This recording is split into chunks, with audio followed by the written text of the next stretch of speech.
Bismillahirrahmanirrahim. Hadis ingkang pertama menika wonten petikan ayat-ayat, tapi wonten ing buku menika langsung terjemahipun. Nah, sing cetakan lama menika ayatnya ditulis terus terjemahanipun. Kalau wingi sampun kita waos ayatipun. Kula waos hadis ingkang pertama, wa an amiril mukminina Abi Hafsin Umar bin Al-Khattab bin Nufail bin Abdul Uzza bin Riyah bin Abdullah bin Qurt bin Raza bin Adi bin Ka'b bin Lu'ay bin Ghalib Al-Qurashi Al-Adawi radhiyallahu anhu. Qala sami'tu Rasulullah sallallahu alaihi wasallam yaqulu innamal a'malu binniyat wa innamal likulli imrin ma nawa faman kanat hijratuhu ila Allahi wa rasulihi fa hijratuhu ila Allahi wa rasulihi wa man kanat hijratuhu lidunya yusibuha aw imra'atin yankihuha fa hijratuhu ila ma hajara ilaihi muttafaqun ala sihhatihi. Rawahu Imam al-Muhadditsin Abu Abdullah Muhammad ibn Ismail ibn Ibrahim ibn al-Mughirah ibn Bardisbah al-Ju'fi ibn al-Bukhari wa Abu al-Husain Muslim ibn al-Hajjaj ibn Muslim al-Qushairi an-Nisaburi radhiyallahu anhuma fi sahihayhima alladzaini huma asahul kutubil musannafah. Artosipun dari Amirul Mukminin Abu Hafs Umar ibn Al-Khattab ibn Nufail ibn Abdul Uzza ibn Riyad ibn Abdullah ibn Qurt ibn Razah ibn Adi ibn Al-Ka'ab ibn Lu'ay ibn Luhalib Al-Quraisy Al-Adawi radhiyallahu anhu, ia berkata, aku pernah mendengar Rasulullah sallallahu alaihi wasallam bersabda, sesungguhnya semua amal itu tergantung niatnya, dan sesungguhnya apa yang diperoleh oleh seseorang adalah sesuai dengan apa yang diniatkannya.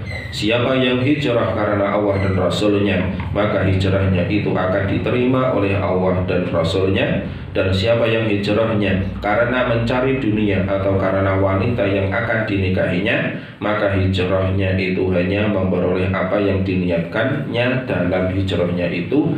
Muttafaqun alaih. Hadis riwayat Bukhari nomor 1 dan Muslim nomor 1908. Diriwayatkan oleh dua orang imam ahli hadis, yaitu Abu Abdullah Ibn Ismail Ibn Ibrahim Ibn Al-Mughirah Ibn Al-Bardisbah Al-Ju'fi Al-Bukhari, dan Abul Husaini Muslim Ibn Al-Hajjaj Ibn Muslim Al-Qushairi An-Naisaburi enten yang mawas Nisabur atau Naisabur radhiyallahu anhu. Dalam kedua kitab masing-masing, yang keduanya itu adalah sahihnya kitab hadis yang pernah ditulis. Makaten para bapak ibu, hadis yang pertama, yang pertama saking bab ikhlas dan menghadirkan niat dalam segala perbuatan dan tutur kata yang terang maupun yang tersembunyi. Menika jelasaken tentang masalah niat, ngoten nggih. Sebab niat menika wonten panggenanipun wonten ing ati. Gusti Allah niku Maha mengetahui punapa mawon ingkang kita lakoni, baik termasuk perkawis-perkawis ingkang kita krentekaken wonten ing dalem atine awake dhewe. Sing ketok wae iki Allah Maha pirsa, napa malih punapa ingkang boten ketok utawa paling nggih. Sing ora ketok wae Allah Maha pirsa, napa maneh sing ketok. Apa sing krentek ning jerone atine awake dhewe mawon Gusti Allah pirsa, napa maneh ingkang kita lakokaken secara zahir. Lah menika hadis pertama tentang niat. Innamal a'malu binniyat. Sesungguhnya amal itu tergantung pada niat. Lah menika para ulama ahli hadis, ulama ahli ingkang mensyarah utawi menjelaskan hadis menika banjur duweni beberapa pendapat atau penjelasan ingkang pundi ingkang kita ringkes kemawon. Ingkang pertama amal, demikian innamal a'malu. Baris kedua menika yaqulu innamal a'malu binniyat. Amal niku jamak saking lafaz amal, perbuatan artinya. perbuatan utawa amal. Lah amal niku mangke benten kita perinci wonten amal ingkang keterkaitanipun menika kalebet ibadah menika berarti suatu aktivitas baik ucapan tindakan termasuk ati apa yang dibatinkan di dalam hati ning iku ana hubungan langsung karo ibadah secara langsung kados salat, poso, termasuk perangkatipun nggih wudu, mandi besar, ya kan? Poso, maca Quran, zikir, tahlil, lan sapanunggalanipun menika ibadah. Jelas secara langsung kita mengatakan oh itu bagian dari ibadah. Niku amal. Wonten amal ingkang kasebut amal sosial utawi amal-amal muamalah. Menawi wonten pembagianipun menika ibadah lajeng enten muamalah.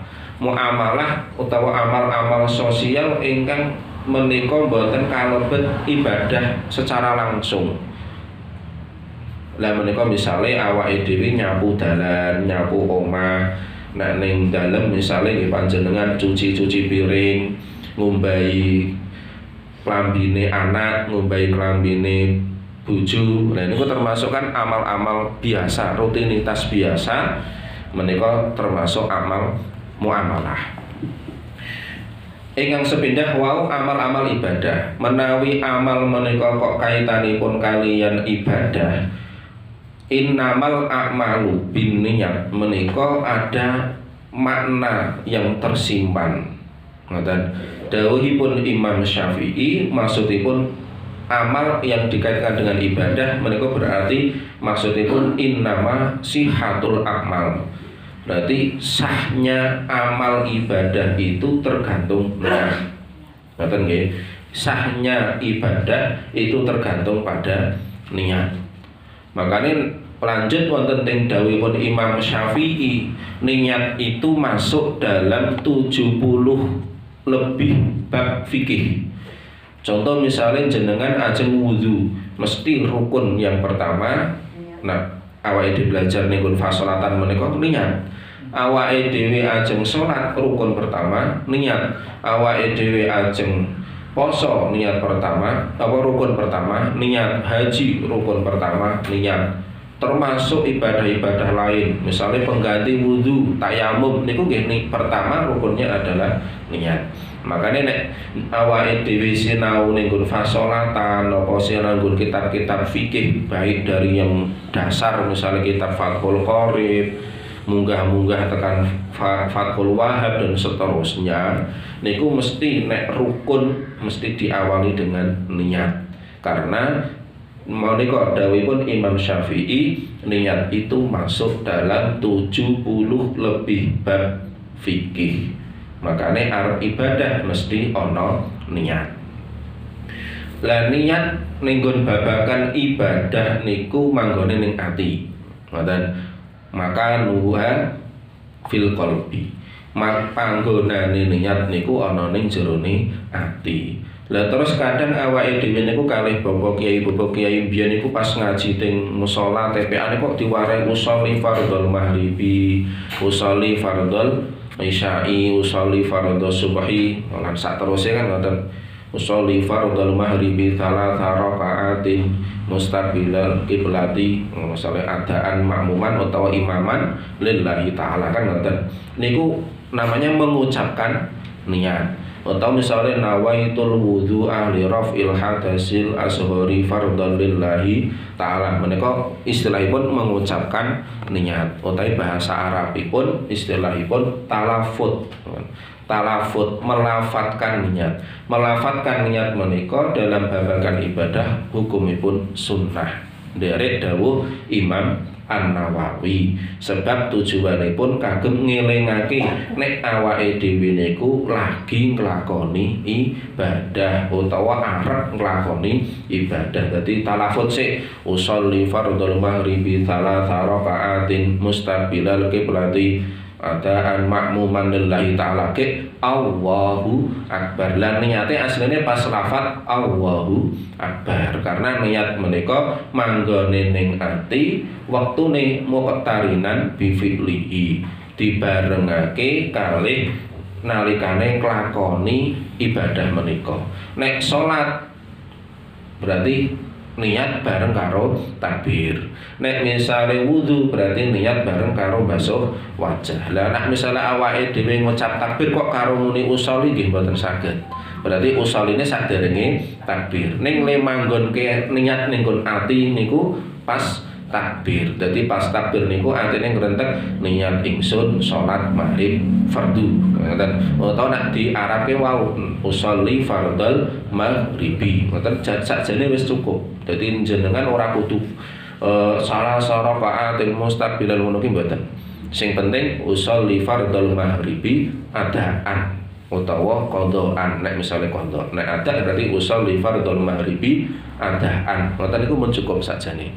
Nek wudu nawaitul wudu'a fardhon ngono cukup sakjane. Ning kadang nggih para ulama-ulama mbiyen iki saking pintere ben lengkap anggonipun mulang piye carane niat iku dilengkapake sisan. Nawaitul wudu'a ditambahi li rafil hadasil asghari fardhon. Salat nggih ngoten ditambahi salata rakaatin mustaqbilal qiblati kan ngoten. Sakjane tinggal usolli fardhal maghribi adaan ngono wis cukup. Lah utawa misale karena panggonane ning ati niku misale ora iso arape, misale bagi sing belajar durung ngerti carane arep piye nganggo basa Jawa entuk ning nggon ati. Dadi pas Allahu Akbar niku ning ati niat ingsun niat salat fardhu maghrib ada ngono ae. Ngono kan mun nyukupi anggonipun niat. Meniku nek ning nggon babagan masalah ibadah. Jadi niat itu dibarengake nalikane nglakoni ibadah menika, niat panggonane ning ati, anggonipun talafut utawi ngucapaken niat hukumipun sunnah. Jadi misalnya enten tiyang utawi bahkan ustadz sekalipun kok niat dalam ibadah itu bid'ah, tidak diajarkan oleh Rasul. Ya nek pancen ora diajarkan itu lafat-lafatnya tidak diajarkan oleh Nabi. Tapi para ulama itu untuk menjelaskan piye to carane niat. Oh ngene lho lafate niat. Ning manggone ning ati. Ling lafatake iki sadurunge nglakoni ibadah. Tujuane ben awake dhewe iki ngelingake fokus awake dhewe iki arep salat. Awake dhewe fokus arep wudu, fokus arep poso. Dadi ngelingake ning ati. Kon manggone niat iki tetep teng ati niku mau. Ngoten. Dadi mbok ora iso diarani itu bagian dari salat.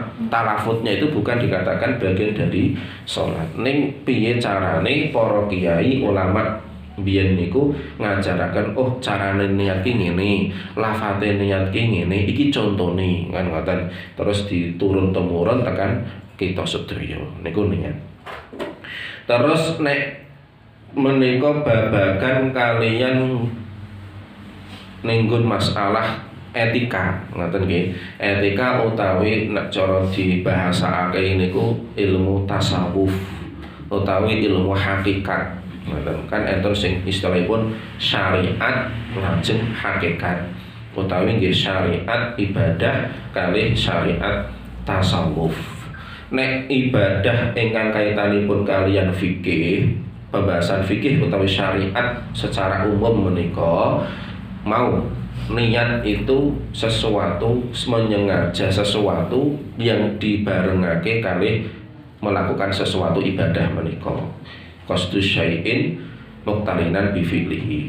Nek ninggon masalah tasawuf niku maknanipun diterimanya amal. Bedane ngoten, diterimanya amal itu harus dengan niat. Bedane ngoten. Dadi nek ninggon fikih niku berbicara tentang sah dan tidak sahnya ibadah. Maksudnya pun nek awake dhewe niate bener, niatnya sesuai dengan syariat fikih ya sah. Ngoten nek nggon tasawuf itu diterimanya amal itu tergantung niat. Ngoten. Diterimanya amal tergantung dengan niat. Makanya wong misale salat Misalnya sholat, ya bener niatnya sholat ki niat sholat maghrib jamaah ning masjid. Ning niate le jamaah niku mesti bias kok misale wah aku tak ning masjid ben diarani wong sholih, misale ben diarani wong sregep jamaah. Lah ngoten niku nek ning ilmu tasawuf dereng saged ditampi. Niate piye? Wis pokoke niate lillahi taala, tidak berharap pahala, tidak berharap pujian dari orang lain. Iku kajian ning tasawuf, tapi itu kajian lebih tinggi nggih. Kita bahas fikih rumiyin mawon. Lah niate awake dhewe sing penting niate cetha, niat salat maghrib, niat salat isya, niat salat subuh, niat salat zuhur, asar, utawa niat-niat dalam ibadah sunnah yang lain. Iki nek ning salat. Terus fungsi dari niat menika Imam Nawawi jelasaken malih, niat itu kalau dalam ibadah, khususnya dalam ibadah-ibadah yang sama tata caranya termasuk waktunya, itu membedakan antara ibadah wajib satu dengan ibadah wajib yang lain. Makanya biasane, boten biasane tapi mesti nek ning niat iku ana istilah adaan utawi qadaan. Utawa malah meneh iadatan. Ada niku melakukan ibadah sesuai pada waktu yang ditentukan, sesuai pada waktu yang ditentukan. Misalnya duhur, ya berarti sesuai di waktu duhur. Gampangannya setengah 12 jam 3 awan. Oh berarti ke waktu duhur. Nek qadha niku nyaurutan, melakukan ibadah di luar waktu yang ditentukan tapi karena ada alasan tertentu. Contoh misalnya awake dhewe keturun, ya kan, baru ziarah bali esok jam 10 tekan rumah, wah terus nggeletak turu-turu, ternyata tangi wis jam 5 sore, berarti durung sholat zuhur, tapi mau keturun mau kae, oh berarti engko sholat zuhure jenengane qadha, tetep sholat ning qadha mboten ada. Berarti pas niat niku usolli fardhu dzuhri arba'a raka'atin mustaqbilal qiblati qadhaan lillahi ta'ala, mboten adaan ning qadhaan, ngoten qadha. Utawi iadah niku baleni iki berarti wis dilakoni ning baleni meneh. Niku kasus-kasus misale salat-salat ingkang dipun ulang-ulang. Enten salah setunggalipun riwayat utawi kejadian ketika ada seorang sahabat atau 2 orang sahabat itu wis salat ning masjid, ngoten. Jadi sudah masuk waktu salat, dia datang ke masjid belum ada orang. Bahkan Nabi sendiri belum hadir teng masjid. Terus dia teko salat dhewe. Ngoten, salat dhewe. Ndang wis rampungan ge arep kondur. Niku ndelalah pas teng teras masjid niku papasan kalih Kanjeng Nabi lan para sahabat sanesipun. Terus lah wis salat nggih sampun Kanjeng Nabi, ya wis ayo salat meneh. Ngoten, kalih Nabi diajak meneh ayo salat maneh. Berarti Kanjeng Nabi salat adaan, terus yang 2 sahabat tadi yang sudah salat meneh, jenengane salat iadah. Ngoten, salat baleni. Lah itu cerita-cerita yang lain banyak sekali kalau kita baca di dalam kitab Risalatul Jamaah.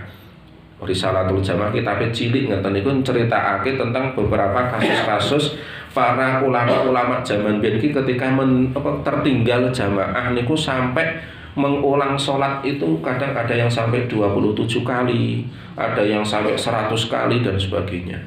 Lek ben marem ngoten. Wah aku kok ora iso jamaah, ya wis tak salat dhewe ning ping 17 ngoten. Lah salat pertamane adaan, terus yang kedua iadah sampai ping 17. Utawa dalam kondisi tertentu. Misalnya salat di kendaraan. Misalnya jenengan teng pesawat, ngoten nggih. Salat pas teng pesawat, wah iki kok wektune zuhur. Arep sholat zuhur padahal ning dhuwur pesawat, wis arep rukuk sujud kan mboten saged. Ngoten. Lah niku wis teko salat mawon, teko salat zuhur karo linggih kira-kira madhep kiblate ngendi jenengan pas takbir niku wajah niku madhep kiblat. Engko rukuk wis teko tinggal mengisyaratkan bungkuk sithik. Engko sujud nggih teko muga-muga luwih jero. Nah itu hanya isyarat. Mengko nek wis tekan panggonan sing sekiranya saged salat secara sempurna, salat meneh. Mau pas salat ning pesawat jenengane salat lihurmatil waktu. Lihurmatil waktu, untuk menghormati waktu. Kita tetap salat ning ora iso sempurna sebab ning dhuwur pesawat. Engko ndang wis tekan misalnya ajeng umrah tekan Saudi mereka wis habis waktunya ya tetap sholat ning boten qadha jenengane, ning jenengane i'adah, mengulangi sholat yang dilakukan sebenarnya tapi ketika melakukan yang pertama tidak sempurna. Utawa misalnya teng kapal dan sebagainya lah, menika niku i'adah niku. Nah niku lah berarti enten ada, enten qadha, enten i'adah. Lah niku dicethakake nalikane pas niat iku mau. Ning nek insyaallah nek i'adah niku jarang. Sing sering ya mestine adaan utawa nek karena udzur keturun utawa kelalen berarti qadha niku mau. Kadang mungkin lali. Misalnya pas mantu duwe hajatan tamune akeh, orang nggawa jam, orang nggawa HP, ngerti-ngerti wektune wis entek. Sibuk le nampa tamu, ternyata ndang arep salat lah jebule kok wis jam 3, aku mau durung salat zuhur. Saking sibuke ngoten. Lah berarti salat zuhure kok qadha. Utawa meninggalkan dengan sengaja. Nek meninggalkan dengan sengaja tentunipun nggih dosa. Ngoten nek krana kelalen utawa krana keturunan iku mau, karena keturunan kelalen kesibukan iku mboten dosa. Ning tetep wajib salat jenenge salat qadha iku mau. Iku nek mau fungsi niat membedakan ibadah wajib dengan ibadah wajib yang lain tapi kaifiyah atau tata caranya sama. Nomor loro membedakan ibadah wajib kali ibadah sunnah yang kaifiyahnya atau tata caranya sama. Misalnya kados salat 2 rakaat, misalnya 2 rakaat, misalnya esok-esok ngoten. Teko ning masjid salat 2 rakaat. Wah iki harus dibedakan, iki salat subuh utawa salat fajar. Kan ngoten. Nek salat fajar. Misalnya salat fajar kan berarti hukumnya sunnah. Nek salat subuh hukumnya wajib. Utawa misalnya jenengan mandi janabat. Misalnya mandi ki wis padha mandi biasa krana kesel, krana keringetan menjadi rutinitas biasa itu kan yang membasahi semua anggota tubuh kita. Ngoten. Mandi janabah ya padha kaifiyah tata caranya wis padha membasahi seluruh anggota tubuh kita dengan air. Ning nek pas jinabat kudu diniati adus jinabat. Nek ora diniati adus janabat berarti durung sah. Meskipun podo carane podo ngoten. Awake dhewe adus rutinitas biasa peh-peh wis menjadi hal biasa kok pas jinabat ora diniati jinabat berarti nggih tetep mboten sah anggonipun adus jinabat. Ngoten niku. Terus fungsi niat menika mau amal mau termasuk ibadah sing bukan ibadah, amal-amal sosial. Itu akan menjadi ibadah ketika diniatkan ibadah. Itu fungsi niat. Contoh mau misalnya jenengan nyuci piring, itu kan menjadi rutinitas biasa di dalam rumah tangga. Mencuci pakaian anaknya, mencuci pakaian istri atau suaminya, terus nyapu lantai, ngresiki omah, itu kan hal-hal yang rutinitas kebiasaan kita sehari-hari. Kok awake dhewe niati ibadah, itu menjadi ibadah. Nenek ora diniati ibadah, ya menjadi rutinitas biasa saja karena itu bagian dari sosial biasa. Jenengan bahkan sampai tidur itu kan hal biasa, rutinitas kita setiap malam. Kadang siang kita juga tidur. Nek mboten diniati ibadah berarti kita ya orang lakoni ibadah. Jadi misalnya jenengan ajeng sare, wah sudah jam 9 nih, wah tak turu sih sesuk ben tangi gasik ngoleh ngaji Sabtu pagi Riyadhus Shalihin ben iso ora telat mangkat gasik. Wah jam 5 ki wis mulai, aku nak turu jam 12 kerinan misalnya, wah aku telat, wah jam 9 tak turu, atau jam 10 kudu aku wis turu. Diniati sesuk arep ngaji. Oh berarti turunnya awake dhewe jam 9 utawa jam 10 tekan esuk iku diganjar menjadi ibadah. Amalan biasa, tapi karena biniat dengan niat ibadah maka menjadi niat. Jenengan nyaponi omah niate ibadah ben omahe gen resik. Resik itu kebersihan bagian dari iman. Oh berarti ya menjadi ibadah. Nek ada toko asal nyapu biasa, nyuci piring biasa, tidak ada niat apapun, ya itu menjadi rutinitas biasa yang tidak bernilai ibadah. Maka niat itu penting, ngaten nggih. Maka ada istilah asasuddin, menjadi dasar agama. Ada yang mengatakan nisfuddin, separuh dari agama itu adalah niat. Karena ketika kita melakukan perbuatan amal apapun, kok itu diniatkan untuk ibadah, menjadi ibadah. Tapi kalau kita niatkan bukan untuk ibadah, ya menjadi tidak ibadah. Bahkan kalau kita bicara dalam tingkatan hakikat tasawuf tadi, kita ibadah, dohirnya ibadah, tapi niatnya bukan untuk ibadah, ya tidak dikatakan ibadah. Maka ada istilah wong riak, pamer kan gitu. Kalau dalam bahasa tauhidnya malah bisa dikatakan syirik kan. Orang ibadah niatnya bukan untuk Allah, bukan lillahi ta'ala, tapi karena ingin pujian-pujian, karena ingin disanjung dan sebagainya, pencitraan, cara bahasanya politik kan gitu. Ya malah itu bisa masuk dalam ranah riya, syirik, tapi syiriknya syirik kecil gitu. Syirik kecil karena niatnya bukan untuk Allah.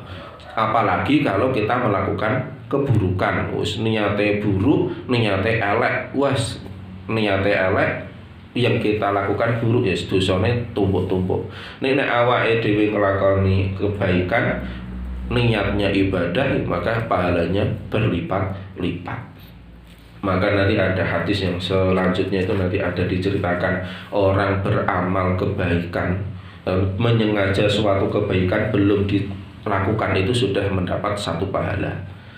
Nek wis nglakoni kebaikan yang sesuai diniatkan, itu pahalanya dilipatkan oleh Allah 10 kali sampai 700 kali. Ngaten. 10 kali sampai 700 kali sampai pada bilangan yang tidak ditentukan. Ngaten. 10 kali misalnya dhewe ya melakukan kebaikan biasa, itu berarti kita lipatkan kebaikannya 10 kali. Kalau 700 kali atau lebih itu adalah dalam ibadah amal kebaikan berupa sedekah, infak, nah itu. Kalau yang tidak ada hitungannya itu contohnya adalah puasa, termasuk sedekah jariyah. Karena sedekah jariyah itu selagi apa yang kita sedekahkan itu masih dipakai, itu maka yang sedekah masih tetap mendapatkan kucuran pahala. Makanya dalam masalah jariyah, wakaf itu kadang ulama fikih itu sangat berhati-hati. Misalkan kita pernah berjariyah, sedekah jariyah ke masjid, misalnya berupa uang, misalnya uang itu kemudian dibuat untuk membangun secara fisik, itu kadang ketika bongkaran itu kadang dipendam. Maksudnya dipendam tuh ben ngopo? Ben tetap kanggo dasar masjid. Maka kadang masjid itu semakin lama kadang semakin tinggi, karena ketika renovasi bangunan yang dirobohkan itu sebagian dipendem. Misalkan nanti dibuang itu kadang yang dinominalkan walaupun hanya kecil ya. Misalkan bangunan roboh-robohan puing-puing itu mungkin siapa yang mau tanah uruk berupa puing-puing bangunan bekas masjid, nanti yang mengambil itu raketom sidik mengganti dengan uang, meskipun dengan nominal kecil. Maksudnya apa? Uang itu biar nanti kembali lagi ke masjid, bisa ditasarufkan untuk kemaslahatan masjid. Jadi orang yang jariyah dari tempo dulu meskipun fisiknya sudah dirubah, itu tetap masih mendapatkan pahala. Kadang seperti itu. Ada lampu yang pecahan itu jangan langsung dibuang, mungkin dipendem. Nah, zaman saiki kadang ya teko di gua atau dilumpukke nanti kadang ada pengepul lampu bekas itu mungkin mungkin dinominalkan tidak seberapa. Misalnya 10 lampu rusak teko sing tuku wis teko 10.000 misalnya. 1 lampu rusak dihargai 1.000 atau mungkin 500, ya apa-apa. Maksudnya ben apa? Ben nominal itu nanti dikembalikan ke masjid biar tetap orang yang dulunya bersedekah lampu itu tetap mengalir pahalanya. Itu kalau ulama-ulama zaman dahulu seperti itu. Makanya kadang kalau yang bangunan-bangunan berupa kayu itu kadang sampai tidak dijual belikan.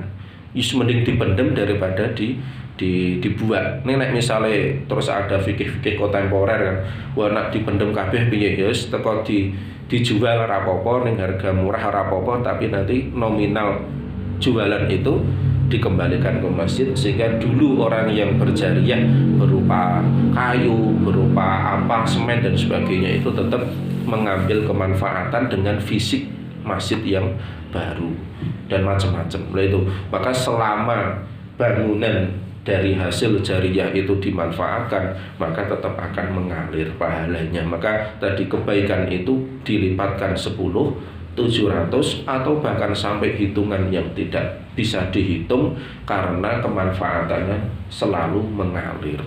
Itu maka disebut dengan jariyah. Jariyah sodakoh itu pemberian, jariyah itu maksudnya mengalir. Maksudnya mengalir itu pahalanya senantiasa mengalir karena masih dipakai untuk kemaslahatan umat Islam. Mengatakan para bapak, para ibu, ini baru mukadimah kecil dari innamal a'malu binniyat. Belum lanjut wa innamal likulli imrin dan manawa.